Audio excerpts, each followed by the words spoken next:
जा रही कंटीन्यूसली पंजाब दे विच और उहदा कोई इंसाफ नहीं मिल रहा। गुंडागर्दी है सरासर। और मैं पहलों भी कहा सीगा कि ये कोई डेमोक्रेटिव कंट्री नहीं गी, ये डिक्टेटरशिप है डेमोक्रेटिव कंट्री के नाम के उत्ते। ये भी एक एजेंसियां की साजिश है और एजेंसियां ही ये सब कुछ करा रही ने। एजेंसियां ने बहुत सारे लोग ये जे प्लांट किए हुए हैं अंदोलन के जोड़े किसी ना किसी तरीके दे नाल अंदोलन को ढा ला सकन। और लखीमपुर खीरी वाली घटना जी सी बहुत वड्डी हाईलाइटेड घटना सी ऑल ओवर इंडिया के।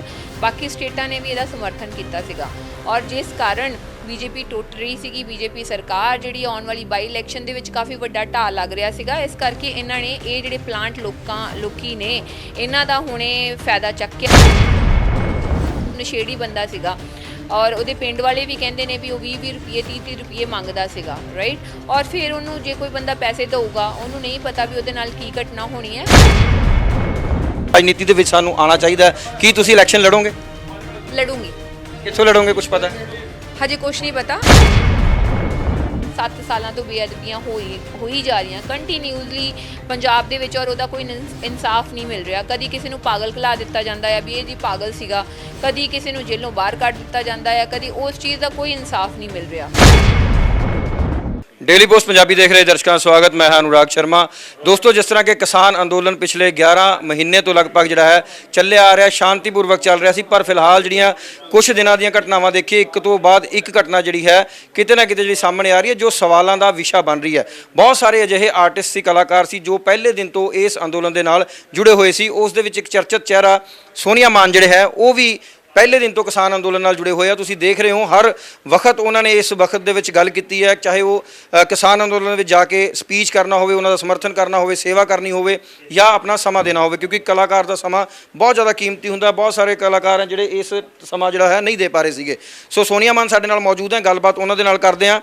बहुता समा नहीं लाँगे, सीधा ही सवाल ते आ जाते हैं। जिस तरह कि लखीमपुर खीरी दे विच घटना वापरदी है और जिस तरह किसान शहीद हो जाते हैं, गड्डियां चढ़ जांदियां उन्हां दे उत्ते, तुसीं इस घटना नूं किस तरह देखदे हो?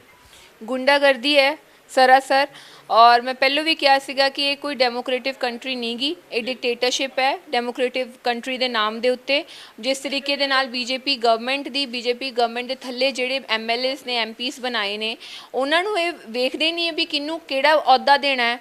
तुसी ये सोचो भी गुंडियां नू जदों तुसी एक मंत्री गृह मंत्री का अहुदा दोगे तो इस तरीके दी घटनावां होणगियां उत्थे।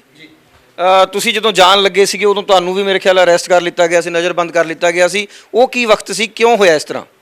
ਵੇਖੋ इस करके होया क्योंकि पहलों जो मैं लखीमपुर खीरी गई सी, गुरविंदर के घरे गई सी और जोड़ा मुद्दा चक्या सीगा पोस्टमार्टम दोबारा तो होने और पोस्टमार्टम रिपोर्ट्स जिहड़ियां मैं खोईयां सीगियां और परिवार नूं दित्तियां सीगियां, परिवार दे नाल खड़ी सीगी उस गल पिछे।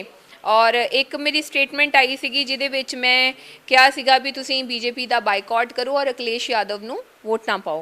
और वो मैं इस करके भी कहा सीगा क्योंकि उत्थे ओपोजिशन लीडर जिहड़ा स्ट्रोंग अखिलेश यादव है और आपां बीजेपी का बाइकआउट का और BJP विरोध करते हैं। मैं अखिलेश जी नूं जानदी नहीं, बट मैनूं ये सीगा भी उत्तों दे जिन्नी भी साडी सिख संगत है, जिन्ने साडे पंजाबी भरा ने, जिन्ने बाबा जी हुणी ने, वो सारे अखिलेश यादव की बहुत तारीफ करते हैं और उन्होंने सपोर्ट करते हैं और जिन्ने किसान अंदोलन के नाल जुड़े हुए भी ने। सो बेसिकली आपां जे BJP का बाइकआउट करना चाहुंदे आ यूपी दे विच ते सानू किसी ना किसी नूं अपना समर्थन देना चाहिए है, क्योंकि मैनू इन्ना पता है भी जे BJP गवर्नमेंट दोबारा तो यूपी दे विच आ गई तो वो भरा ਜਿਹੜੇ ਡੇਰਿਆਂ ਦੇ ਉੱਤੇ ਰਹਿੰਦੇ ਨੇ दूर दूर ਉਹਨਾਂ ਵਾਸਤੇ बहुत ਸਾਰੀਆਂ ਪ੍ਰੋਬਲਮਸ ਹੋਣਗੀਆਂ ਜਿਹੜੀਆਂ ਅੱਜ ਕਿਸਾਨੀ ਮੁੱਦੇ ਦੇ ਉੱਤੇ ਝੰਡਾ ਲੈ ਕੇ ਤੁਰੇ ਨੇ ਨਾ ਉਹਨਾਂ ਨੂੰ ਬਹੁਤ ਤਰੀਕੇ ਦੀਆਂ ਪ੍ਰੋਬਲਮਸ ਦਾ ਸਾਹਮਣਾ ਕਰਨਾ ਪਊਗਾ, ਪਰਚਿਆਂ ਦਾ ਸਾਹਮਣਾ ਕਰਨਾ ਪਊਗਾ, ਹੈਰਾਸਮੈਂਟ ਦਾ ਸਾਹਮਣਾ ਕਰਨਾ ਪਊਗਾ, ਕਿਉਂਕਿ ਅੱਜ ਅਸੀਂ ਪੰਜਾਬ ਤੇ ਹਰਿਆਣੇ ਦੇ ਵਿੱਚ ਪਿੰਡ ਵਸੇ ਹੋਏ ਨੇ, ਆਪਾਂ ਇੱਕ ਦੂਜੇ ਦੀ ਸਪੋਰਟ 'ਚ ਬੈਠੇ ਹਾਂ, ਬਟ यूपी ਪਹੁੰਚਣਾ बहुत दूर दूर लोग बैठे ने जंगलों के विच लागे चागे, कोई सौखी गल नहीं गी। सो उन्हों का यही कहना सीगा कि BJP किसी भी तरीके दे नाल यूपी दे विच नहीं आनी चाहिए। लखीमपुर खीरी तो बाद एक घटना वापर जाती है ਸਿੰਘੂ ਬਾਰਡਰ ਦੇ ਉੱਤੇ ਜਿੱਥੇ कि एक हत्या हो जाती है, हत्थ वड़ दिता जाता है, पैर वड़ दिता जाता है और निहंग सिंह उसका जिहड़ा है अपने आप नूं जिहड़ा जिम्मेवारी ले लेंदे है। उस घटना नूं किस तरह देखते हो, किस तरह की घटना है? वेखो मैनूं ये लगता है कि ये भी एक एजेंसियां की साजिश है ਔਰ ਏਜੰਸੀਆਂ ਹੀ ਇਹ ਸਭ ਕੁਝ ਕਰਾ ਰਹੀਆਂ ਨੇ। ਏਜੰਸੀਆਂ ਨੇ ਬਹੁਤ ਸਾਰੇ ਲੋਕੀ ਇਹੋ ਜਿਹੇ ਪਲਾਂਟ ਕੀਤੇ ਹੋਏ ਨੇ ਅੰਦੋਲਨ ਦੇ ਵਿੱਚ ਜਿਹੜੇ ਕਿਸੇ ਨਾ ਕਿਸੇ ਤਰੀਕੇ ਦੇ ਨਾਲ ਅੰਦੋਲਨ ਨੂੰ ਢਾਹ ਲਾ ਸਕਣ।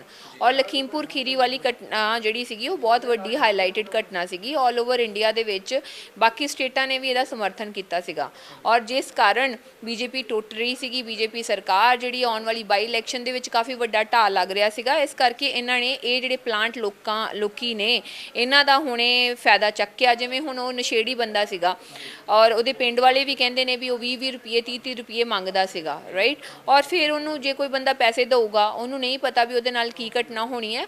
ਔਰ ਜੇ ਆਪਾਂ ਇਹ ਦੇਖੀਏ ਵੀ ਬਹੁਤ 7 ਸਾਲਾਂ ਤੋਂ ਬੇਅਦਬੀਆਂ ਹੋਈ ਜਾ ਰਹੀਆਂ ਕੰਟੀਨਿਊਸਲੀ ਪੰਜਾਬ ਦੇ ਵਿੱਚ ਔਰ ਉਹਦਾ ਕੋਈ ਇਨਸਾਫ ਨਹੀਂ ਮਿਲ ਰਿਹਾ। ਕਦੀ ਕਿਸੇ ਨੂੰ ਪਾਗਲ ਕਲਾ ਦਿੱਤਾ ਜਾਂਦਾ ਹੈ ਵੀ ਇਹ ਜੀ ਪਾਗਲ ਸੀਗਾ, ਕਦੀ ਕਿਸੇ ਨੂੰ ਜੇਲੋਂ ਬਾਹਰ ਕੱਢ ਦਿੱਤਾ ਜਾਂਦਾ ਹੈ, ਕਦੀ ਉਸ ਚੀਜ਼ ਦਾ ਕੋਈ ਇਨਸਾਫ ਨਹੀਂ ਮਿਲ ਰਿਹਾ, ਠੀਕ ਹੈ।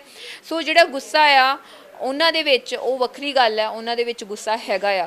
ਔਰ ਜੇ ਅਸੀਂ ਇੱਕ ਨਾਰਮਲ ਇਨਸਾਨ ਆ ਅਸੀਂ ਇਸ ਤਰੀਕੇ ਦੇ ਨਾਲ ਸਾਡੇ ਤੋਂ ਰਿਐਕਸ਼ਨ ਨਹੀਂ ਮੰਗਦੇ। ਬਟ ਜੇ ਨਿਹੰਗ ਸਿੰਘਾਂ ਨੂੰ ਜਿਹੜਾ ਕੋਈ ਬੰਦਾ ਜਾਣਦਾ ਆ ਤੁਸੀਂ ਆਪ ਜਾਣਦੇ ਹੋ ਵੀ ਉਹਨਾਂ ਤੋਂ ਉਹੀ ਰਿਐਕਸ਼ਨ ਹੋਣਾ ਸੀਗਾ, ਰਾਈਟ।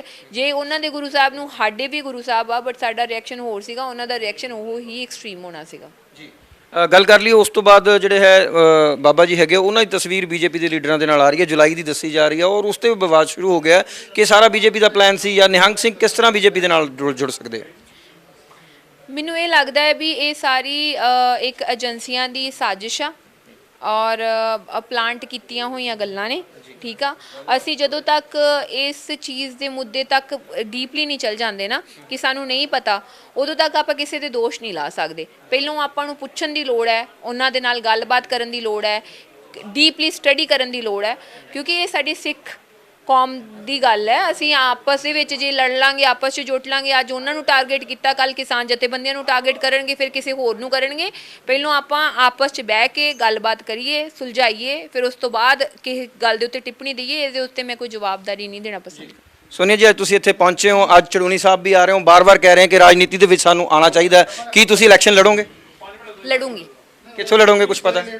ਹਜੇ ਕੁਛ ਨਹੀਂ ਪਤਾ ਪਰ ਮੈਨੂੰ ਇਹ ਲੱਗਦਾ ਹੈ ਵੀ ਆਪਾਂ ਨੂੰ ਇਲੈਕਸ਼ਨ ਲੜਨੀ ਚਾਹੀਦੀ ਹੈ ਲੋਕਾਂ ਵਾਸਤੇ, ਲੋਕਾਂ ਦੇ ਹੱਕਾਂ ਵਾਸਤੇ। ਜੇ ਮੈਂ ਅਸੈਂਬਲੀ 'ਚ ਹੋਊਂਗੀ ਇਹ ਗੱਲਾਂ ਮੈਂ ਉੱਥੇ ਲੜੂੰਗੀ ਜਾ ਕੇ ਜਿਹੜੀਆਂ ਹੁਣ ਮੈਂ ਲੋਕਾਂ ਦੇ ਵਿੱਚ ਲੜ ਰਹੀ। ਕਿਸਾਨ ਜਥੇਬੰਦੀ ਜੇਕਰ ਪਾਰਟੀ ਬਣਾਉਂਦੀ ਹੈ ਉਹ ਤੋਂ ਲੜੋਗੇ? ਇਹ ਮੈਨੂੰ ਪਤਾ ਨਹੀਂ ਹੈ, ਮੈਂ ਬਸ ਇੰਨਾ ਕਹਿਤਾ। ਪਾਰਟੀ ਤੋਂ ਲੜ ਸਕਦੇ ਹੋ?